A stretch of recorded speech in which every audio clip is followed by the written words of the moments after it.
Hello दोस्तों, स्वागत है आपका हमारे यूट्यूब चैनल में। अगर यही स्टोरी आपको पसंद आए तो वीडियो को लाइक, शेयर एंड कमेंट ज़रूर करें। और अगर आप हमारे चैनल पे न्यू हो तो चैनल को सब्सक्राइब करना ना भूलें। तो चलिए वीडियो को शुरू करते हैं।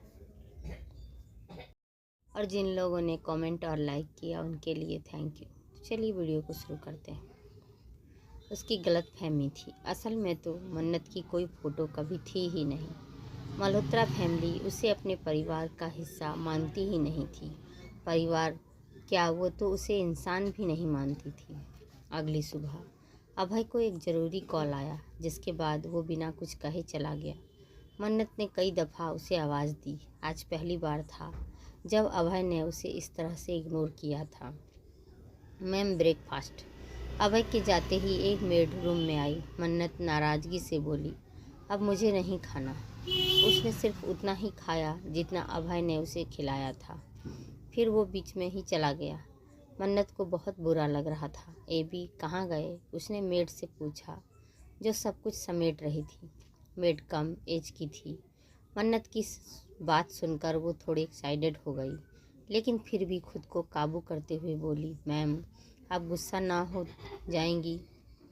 मन्नत अपनी पलकें झपकाते हुए बोली, मैं सिर्फ अपने एबी पर गुस्सा करती हूँ, तुम पर क्यों करूँगी। बेचारी वो समझ नहीं पाई थी। मेड गॉसिप करना चाहती थी। वो अभी न्यू थी, इसलिए उसे मन्नत के बारे में ज़्यादा कुछ मालूम नहीं था।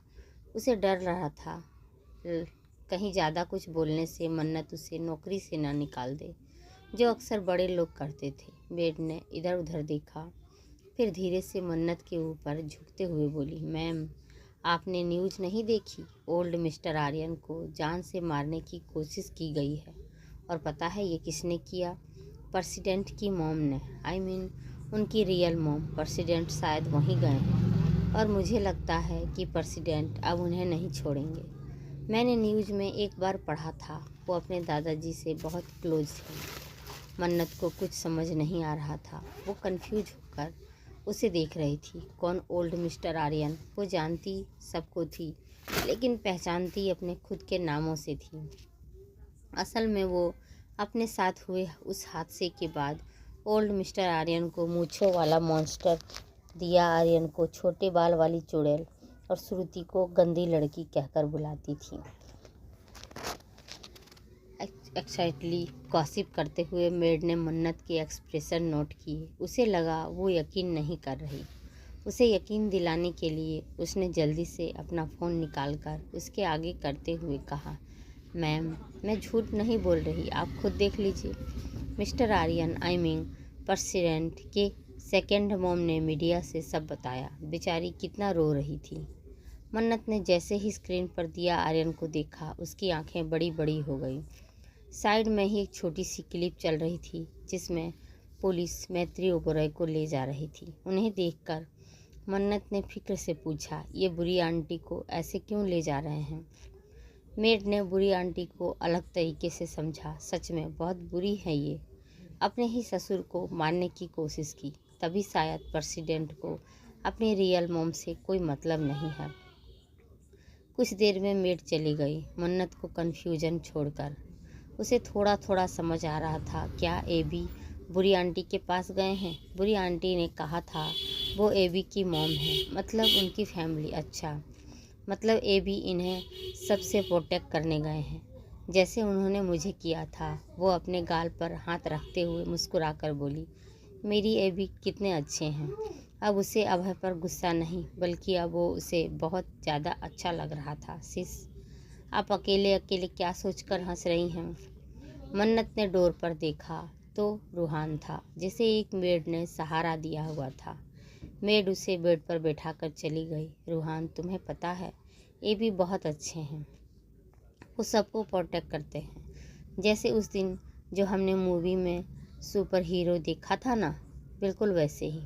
बस ये भी उड़ नहीं पाते। उसकी बातें सुन रूहान ज़ोर ज़ोर से हंसने लगा, तो मन्नत उसे मारते हुए बोली, रूहान तुम हंस क्यों रहे हो? वैसे ही हंसते हुए रूहान ने उसके गाल खींचे। मेरी सिस कितनी इनोसेंट है। फिर भी उसने हंसना बंद नहीं किया। मन्नत को उस पर गुस्सा आने लगा। अचानक ही उसे एक ख्याल आया। उसने पिल्लो के पास धीरे से रिमोट उठाया और टीवी ऑन कर दिया। शीश, कोई मूवी देखते हैं। मन्नत धीरे से हंसते हुए बोली, ठीक है रूहान। उसने चैनल चेंज किया। कौन सी मूवी? बीच में ही टीवी से आई आवाज़ को चीख उठा। उसने नज़र घुमाकर देखा तो कल वाली मूवी थी। शीश, इसे चेंज करिए प्लीज़। उसने चेहरा ढक लिया। अब हंसो रूहान।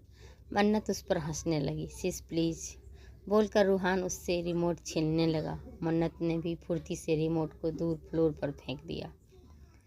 कारपेट की वजह से रिमोट टूटा नहीं। दोनों अभी इंजरी की वजह से खड़ी नहीं हो सकते थे। मन्नत ने इसी का फ़ायदा उठाया था। मन्नत उसे देखकर हंसने लगी। वहीं रूहान डरावना बैकग्राउंड म्यूजिक नहीं सुनना चाहता था। उसने अपने कान ढक लिए, आंखें भी बंद कर ली। मन्नत ने टीवी पर नज़र डाली, फिर कुछ सोचकर अपने सारे बाल अपने चेहरे के आगे कर लिए। उसके लंबे बाल उसकी गोद में इकट्ठा हो गए थे। रूहान देखो। बालों के नीचे से ढका उसका चेहरा हंस रहा था। नहीं, मुझे नहीं देखना टीवी। टीवी को नहीं, मुझे देखो। मैं कैसी लग रही हूँ? प्लीज़ ना रूहान। अच्छे रूहान। वो उसका हाथ खींचने लगी।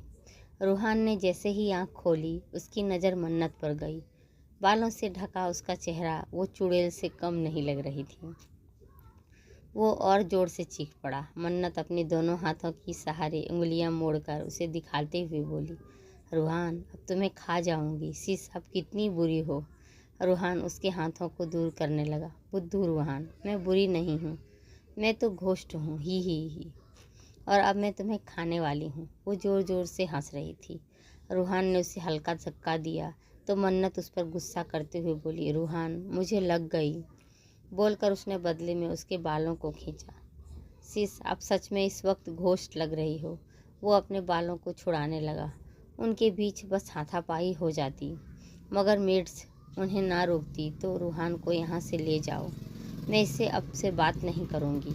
मन्नत ने रूहान की तरफ इशारा कर मेड से कहा। मेड रूहान की तरफ बढ़ी तो वो उसे हाथ दिखाकर रोकते हुए बोला, मैं कहीं नहीं जाऊँगा। रूहान, तुम जाओ, ये मेरा और एबी का रूम है। भागो तुम। अब मुझसे बात भी मत करना। मन्नत ने उसे हल्का धक्का दे दिया। आह, मुझे दर्द हो रहा है, प्लीज़ आप मुझे लेटा दीजिए। रूहान कराहते हुए मेड से बोला। मन्नत भी उसे फिक्र से देखने लगी। मेड ने रूहान को जैसे ही लेटाया, वो अपने हाथ पैर फैलाते हुए बोला, मैं तो यहीं रहूँगा और इतनी सारी जगह मेरी। आप मेरे हिस्से में मत आना। मन्नत का मुंह खुल गया। यानी रूहान ने उसे बेवकूफ़ बनाया था। वो उसे खिसियाने की कोशिश करते हुए बोली, रूहान, तुम कितने बुरे हो। रूहान इस अंदाज से ढीठ होकर लेटा था जैसे डेड बॉडी हो। जब मन्नत उसे हिला नहीं पाई तो उसे धमकी देते हुए बोली, मैं एबी से तुम्हारी शिकायत करूँगी। तुमने मुझे मारा। आप कितनी झूठी हैं। एनीवेज, कर देना शिकायत। वो डांटेंगे, कोई बात नहीं। मैं कान में कॉटन डालकर सुन लूँगा। मैंने कई बार ऐसा किया है। वो एकदम चिल अंदाज में बोला। मन्नत आंखें बड़े करते हुए बोली, रूहान, कैसे हो तुम? स्मार्ट हो ना? I know. अभय की कार जैसे ही पुलिस स्टेशन के बाहर पहुंची, मीडिया ने उसे घेर लिया। वो उससे तरह तरह के सवाल कर रहे थे। अभय के गार्ड्स ने उसे कवर किया। मीडिया बेकाबू हो गई। उन्हें बस अपने चैनल की टीआरपी बढ़ाने के लिए कोई हॉट गॉसिप चाहिए था। मिस्टर आर्यन, आप अपनी मॉम को पसंद नहीं करते, क्या ये सच है? मिस्टर आर्यन, आपकी मॉम कितनी घटिया है, क्या आप शर्मिंदा हैं? उसने मुड़कर अभय को, जो आगे बढ़ रहा था, ये सवाल सुनकर वो रुक गया। उस रिपोर्टर की ओर देखा और उसके थोड़ा करीब आने लगा। रिपोर्टर घबरा गया। अगले ही पल अभय ने उसका माइक छीनकर उसके चेहरे पर दे मारा। अगले ही पल रिपोर्टर ने अपना माथा पकड़ लिया। उसके सर से खून निकल रहा था। How dare you take my mom name is disrespect why. कुछ पल हर जगह पिन ड्रॉप साइलेंट छा गया। अगले पल कैमरा की फ्लैश लाइट की ओर ज़्यादा तेज़ी से आवाज़ आने लगी। अभय वहाँ से चला गया। उसने एक स्टेटमेंट ने सारे रिवर्स गलत साबित कर दिए। ये सब लाइव था। पहले जहाँ सब मैत्री ओबरॉय को कोस रही थी, जो उन्हें जानते भी नहीं थे, वो अब अभय के बारे में बुरा भला कहने लगे। अभय को क्या परवाह थी? ये उसने जानबूझकर किया था। आते वक्त उसने मैत्री ओबेरॉय के लिए बहुत सारे नेगेटिव कमेंट्स पढ़े थे। उसने बस लोगों को ट्रैक किया, उन्हें न्यूज़ गॉसिप दी और हुआ भी ऐसा ही। अब मैत्री ओबेरॉय के बारे में कम, अभय के रूड बिहेवियर के चर्चे सोशल मीडिया पर ज़्यादा हो रहे थे। अभय पुलिस स्टेशन में आया और बेहद गुस्से से इंस्पेक्टर के केबिन में गया। वहाँ दिया आर्यन, गौतम आर्यन और आदि पहले से मौजूद थे। Where is my mom? उसने बेहद गुस्से से इंस्पेक्टर की तरफ देखते हुए पूछा। गौतम आर्यन उसके मुंह से मॉम सुनकर शॉक्ड हो गए। हैरानी इंस्पेक्टर को भी हुई। उसने भी सुना था कि अभय दिया आर्यन को अपनी मॉम मानता है। ये सारी रोमांस दिया आर्यन की सालों से फैलाती आई थी। वो घटिया औरत वहीं है जहां उसे होना चाहिए, सलाखों के पीछे। मिस्टर आर्यन चिल्लाते हुए सीट से खड़े हो गए।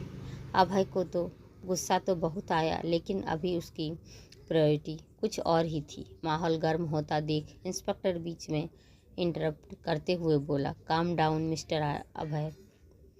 Where is my mom? उसने दोबारा कहा तो इंस्पेक्टर ने वही खड़े कांस्टेबल को इशारा किया तो वो बाहर चला गया। इंस्पेक्टर ने अभय को प्रूफ दिखाए जो कि सच में उसकी मॉम के खिलाफ थे। साथ ही उसकी मेडिकल रिपोर्ट भी वो बिल्कुल ठीक थी। अगर वो मेंटली इल होती तो इन्हें जेल नहीं होती, लेकिन वो बिल्कुल ठीक थी। यानी उन्होंने सब जानबूझकर किया। खासकर जो दिया आर्यन ने मीडिया में इंटरव्यू दिया था, उसके बाद उनके बेगुनाह साबित होने की कोई गुंजाइश ही नहीं थी। दिया आर्यन के चेहरे पर ईविल स्माइल थी, जैसे उन्हें कुछ खास मिलने वाला हो। मैत्री ओबेरॉय को वहां लाया गया। उनके हाथ में हथकड़ी थी, वही पुराने कपड़े, लेकिन वो हमेशा की तरह बेहद चिल नजर आ रहे थे।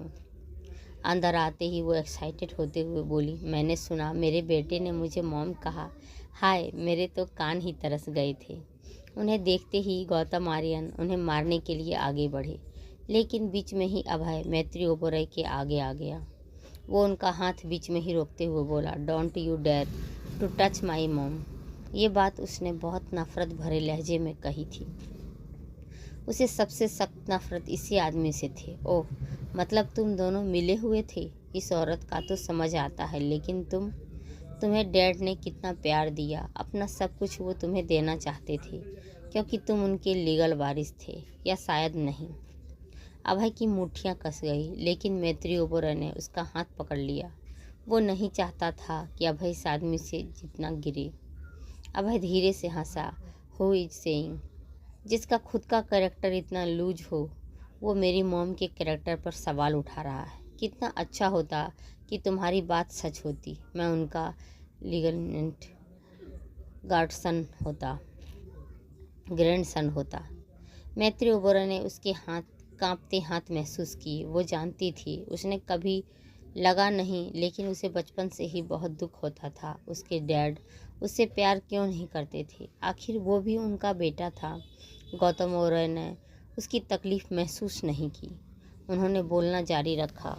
शायद सही वक्त पर एहसास हो गया, तभी उन्होंने तुम्हें अपनी प्रॉपर्टी की हिस्सा नहीं दिया। तुम्हारा सारा हिस्सा उन्होंने दिया के नाम कर दिया। उन्हें भी वक्त रहते एहसास हो गया कि दिया ने इतने सालों से हमारी फैमिली के लिए कितना सेक्रीफाइस किया। तुम्हें भी अपने बेटे की। उन्होंने इतना ही कहा कि उन्हें जोरदार थप्पड़ लगा। चौंक कर दिया आर्यन और आदि भी सीट से उठ गए। गौतम आर्यन गुस्से से मैत्री ओबेरॉय को देखने लगे, जिसने अभी उन्हें थप्पड़ मारा था। तुम? मैत्री ओबेरॉय ने उन्हें बीच में रोकते हुए चिढ़कर बोली, ओह शट अप, मेरा बेटा सिर्फ मेरा है। तुम्हारी हिम्मत कैसे हुई उसे बीच का बेटा कहने की? गौतम आर्यन उन्हें देखने लगे। काफ़ी सालों बाद उन्होंने उसे अपने असली रूप में, यानी कॉन्फिडेंस देखा था। दिया आर्यन ने इनकी नज़रें पहचानी तो उनके तन बदन में आग लग गई। वो उनके करीब आकर उनका बाजू पकड़ते। गौतम, हमें क्रिमिनल्स के मुंह नहीं लगना चाहिए। गौतम आर्यन हकीकत में लौटे और एक बार फिर मैत्री ओबेरॉय को घूरने लगे। अभय प्लीज़ मुझे रोक लो, कहीं मैं इन दोनों को जान से न मार दूं। वैसे भी अब मुझ पर क्रिमिनल का टैग लग ही चुका है। अभय ने कुछ नहीं कहा। उसे कुछ लीगल स्टेटमेंट करने थे। मैत्री ओबरॉय ने उसका कोई जवाब न सुनकर मुड़कर देखा तो वो अपने वकील और इंस्पेक्टर के साथ बिजी था। मैत्री ओबरॉय उसके पास जाकर धीरे से बोली, तुम्हें कहना था कि mom, do whatever you want to do. तुमने दोनों लंगूर के सामने बेइज्जती करा दी मेरी। मन्नत से तो तुम यही कहते हो। पार्टियलिटी। सब उन्हें देख रहे थे क्योंकि उन्होंने बोला भले अभय के कान में था, लेकिन बेहद जोर से। मन्नत का नाम सुनकर आदि के फेस पर अलग ही एक्सप्रेशन आ गए। अभय ने उन्हें घूर कर देखा, आंखों से ही वार्निंग दी, आप थोड़ी देर चुप नहीं रह सकती। अभय की पावर की वजह से मैत्री ओबरॉय को बेल मिल गई थी। वैसे भी पृथ्वी आर्यन कोमा में थे। गौतम आर्यन को हॉस्पिटल से कॉल आ गया था, इसलिए उन्हें जाना पड़ा। आखिर में जाते हुए उन्होंने अभय और मैत्री ओबरॉय को बेहद नफरत से घूरा और आदि और दिया को ख्याल रखने का कर चले गए। अभय जो किसी डॉक्यूमेंट पर साइन कर रहा था, ये देखकर उसकी पकड़ फ़ोन पर कस गई। वो दिखाता नहीं था, लेकिन ये चीज़ उसे मेंटली इफ़ेक्ट करती थी। सारी फॉर्मेलिटीज़ होने के बाद अभय मैत्री को लेकर वहाँ से चला गया। बाहर अब कोई मीडिया नहीं थी, लीना ने सब हैंडल कर लिया था। अभय और मैत्री ओबरॉय कार के पास पहुँचे ही थे कि पीछे दिया आर्यन ने उन्हें आवाज़ दी। अभय आगे बढ़ गया, लेकिन मैत्री ओबरॉय ने उसे रोक दिया। शायद आज वो पंगे लेने के मूड में थी।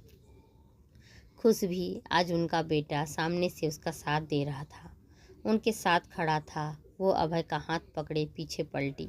उन्हें देखकर दिया आर्यन ने पास खड़े आदि का ज़बरदस्ती हाथ पकड़ लिया। आदि उन्हें देखने लगा, उसका पूरा ध्यान फ़ोन में था। जब उसने सामने देखा तो वो भी फुल एटीट्यूड में आ गया। देखा तुमने, अभी भी ये मेरी कॉपी करती है। मैत्री ओबरॉय अभय को देखते हुए बोली, लेकिन अभय इन सब में इंटरेस्टेड नहीं था। आपको पता है ना वो अकेली है। बस रुको, वैसे भी ये सब तुम्हारे बच्चों के लिए कर रही हूँ। अभी मैं इन्हें रोस्ट करूँगी, फिर तुम्हारे बच्चों को इस मेमोरी के बारे में बताऊँगी एस बेड टाइम स्टोरी। थोड़ा सब्र करो। अभय ने इस बार कुछ नहीं कहा। वो जानता था उन्हें वो नहीं मानेगी। मैत्री ओबरॉय दिया आर्यन पर हंसते हुए बोली, तुम्हें बुरा लग रहा है ना, मैं बाहर आ गई। तुम मुझे जेल में सड़ते हुए देखना चाहती थी ना। नहीं, मुझे बिल्कुल भी बुरा नहीं लगा। मुझे जो चाहिए था वो मिल गया। अब तुम मरो या जियो, मुझे क्या। वैसे भी सबकी नज़र में तुम एक क्रिमिनल हो।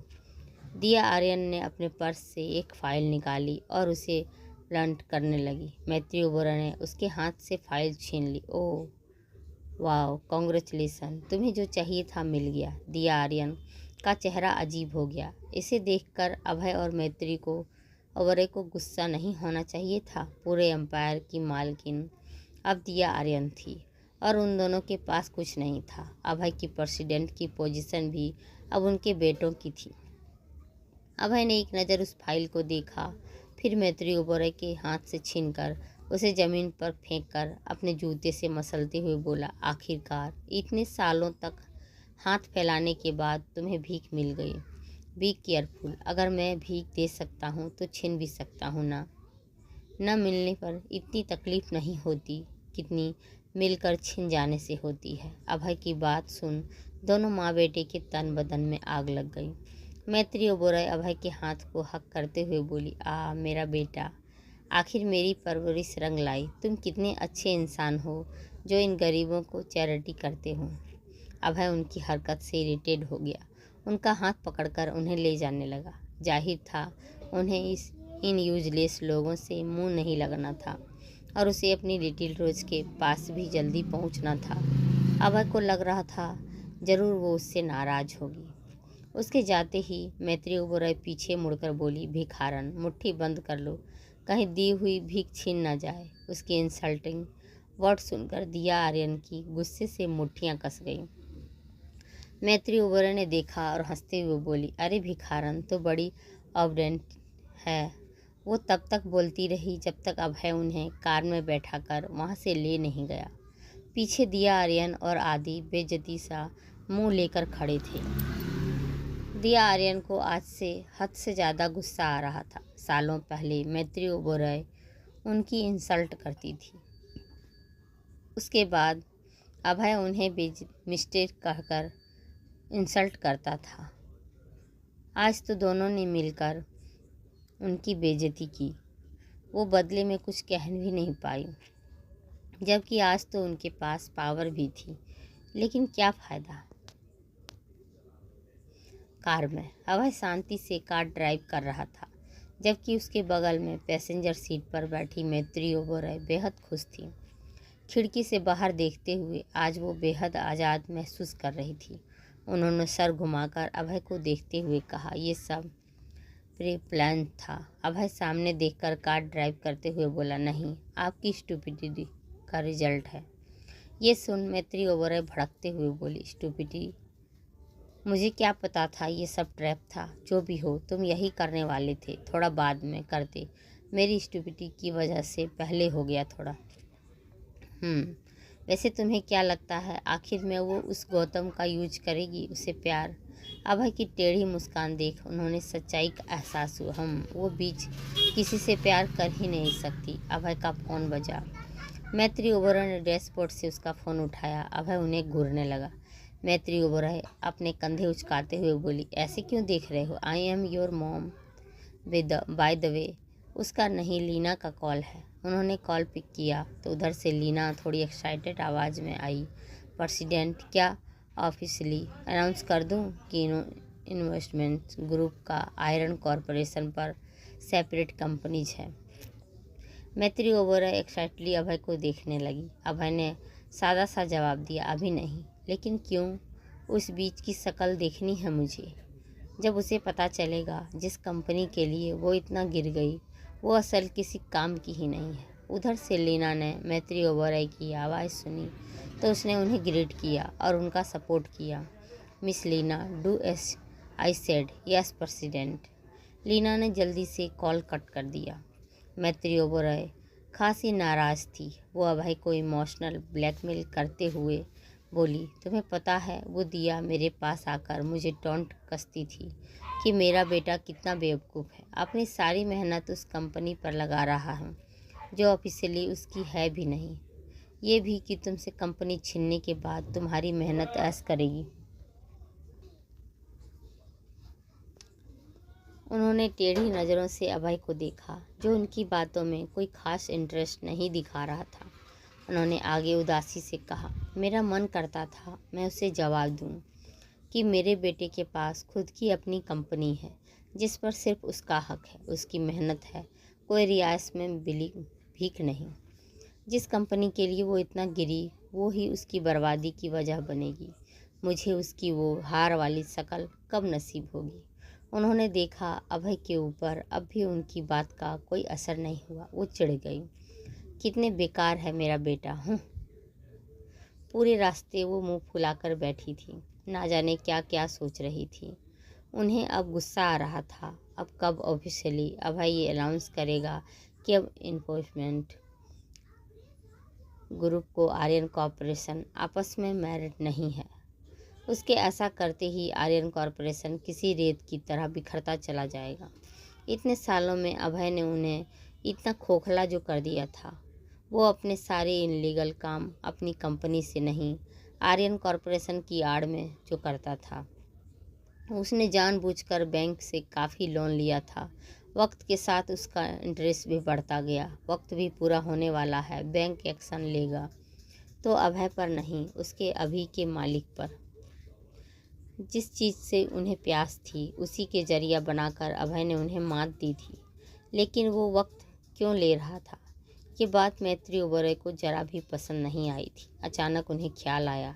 वो अभय की तरफ झटके से देखते हुए बोली, 1 मिनट, इस बुढ़े ने खुद कंपनी उस दिया आर्यन के बेटों को दे दी। वैसे तो बड़ा जायज़ नाजायज़ कहता फिरता था। कहीं ऐसा तो नहीं कि दिया ने उसका साथ? अभय ने कार रोक दी। वो पहुंच गए थे। वो अपनी सीट बेल्ट खोलते हुए बोला, अगर ऐसा कुछ होता तो भी ऐसा ही नहीं करते। अभय कार से बाहर निकला। ज़रूर इस बीच ने कुछ किया होगा, तभी उस बुढ़े को मेरी आड़ में रास्ते से हटा दिया। वो भी कार से निकल गई। अभय सामने देखते हुए अंदर जा रहा था। ये भी मन्नत की आवाज़ सुनकर अभय ने गार्डन की एरिया की तरफ देखा। मन्नत कुर्सी पर बैठी थी, उसके साथ रूहान भी थे और 2 मेड्स। अभय उसके पास आने लगा। मन्नत भी बेड का सहारा लेकर खड़ी हुई। अभय ने दूर से ही देख लिया, वो बेहद खुश नज़र आ रही थी। अभय जल्दी से उसके पास पहुंच गया। उसने मन्नत के कंधे को पकड़ते हुए कहा, तुम यहाँ क्या कर रही हो? कहा था ना रूम में रेस्ट करना। मन्नत उसके ब्लेजर की स्लीव्स को मुट्ठी में भरते हुए खुशी से बोली, एबी आप कितने अच्छे हैं ना, सबकी हेल्प करते हैं, मेरी एबी सबसे अच्छे हैं। वो खुशी से अभय के गले लग गई। उसे किसी की हंसने की आवाज़ आई। अभय से थोड़ा दूर होकर उसने हल्का सा अभय के बगल में झांका। मैत्री ओबेरॉय को देख वो चौंक गई। फिर वो अभय को देखने लगी। अभय उसके बालों को सहलाते हुए पूछा, क्या हुआ? मैत्री ओबेरॉय अभय के साइड में आकर खड़ी हो गई। How are you little girl? आगे की कहानी जानने के लिए सुनिए कहानी का अगला भाग। Thank you.